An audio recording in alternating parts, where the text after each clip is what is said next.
Hello again. This is Baby Got Books, and I am Lauren Oliver. And I'm thrilled. I'm sitting here at YALLFEST, as you can see. Anyway, I'm with Maggie Thrash, who's extraordinary, and whose book, whose graphic novel, Honor Girl. That was your first graphic novel, right? Yes. That was your debut. That was my debut. It's a memoir. Do you want to tell everybody what it's about? It is about realizing I was a lesbian at a all-girls Christian camp in Kentucky. Now, you've told me subsequently that a lot of the girls from that Christian camp in Kentucky have subsequently realized they're lesbians too. If you read that book, pretty much every single one of the main characters turned out to be either gay or trans. Yeah. Now, were you annoyed because you were the first? Like, do you feel like they jumped on the bandwagon afterwards? Because you really agonized. You know, Honor Girl is about agonizing over whether or not you can be, this is okay, and whether you should tell anybody, and whether you're going to lose friendships. And do you feel like later, like you're super annoyed because people just like jumped on the bandwagon? I don't see it that way. I see it more as a testament to how oppressive the society was that like five girls could stay closeted together from each other. Right. Like we all could have come out and had a little gay club at camp, but we were all too scared. Yeah, interesting. Did that camp, you know, in the graphic novel itself, or at least in the adaptation, which you're working on, there are all these little creepy chants that the girls at camp are doing. Are those real? Oh yeah. So you remember them. They are seared into your memory. Can you do one for the camera, please?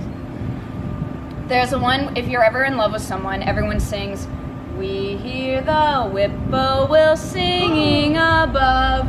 Lauren, Lauren, Lauren's oh my in love." God, that is terrifying. And the whole camp sings, and you're just frozen. Is this a horror film? This is like the kind of thing, you know how like in horror films the creepiest ones are the children? Who are always like, I mean seriously, we hear the whippoorwill sing. That's crazy. So how did you start? So you always drew. I mean that's also represented in the actual graphic novel, which is memory. But do you remember like the first drawing you ever made?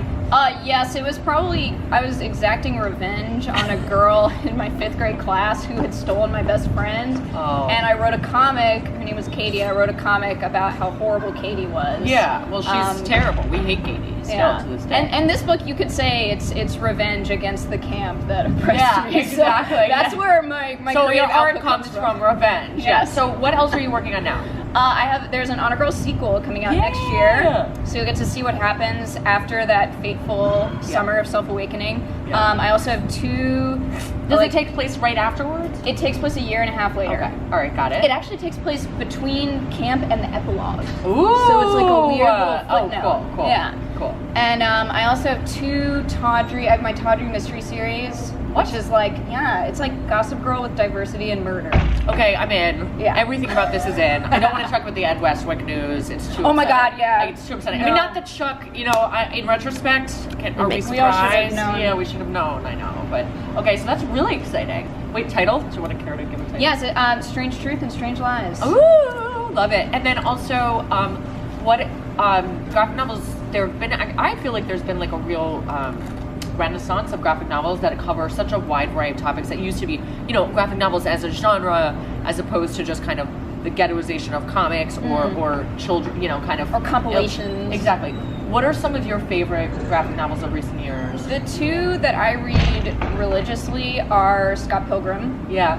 And American Born Chinese. I've actually read Scott Pilgrim, not the latter. I love, I mean, like everyone else, I loved Fun Home, but I loved, Nimona. Oh, yeah. Nimona, yeah. Persepolis, obviously, but I will look those up. Yeah, so, American Born Chinese is Oh, I'm so excited. Yeah, and do you draw every day or no? No. Okay. I take huge breaks. Writing graphic novels and writing comics takes a lot out of me, especially since they're about me. Yeah. It depletes my soul a little bit. So then I sort of recuperate by writing novels. Yeah, but you're oh my God, how rude. She's like, I take a break from real hard work by doing what you do. I basically just said I did, exactly. And with that, we end the one, the only Maggie Thrash.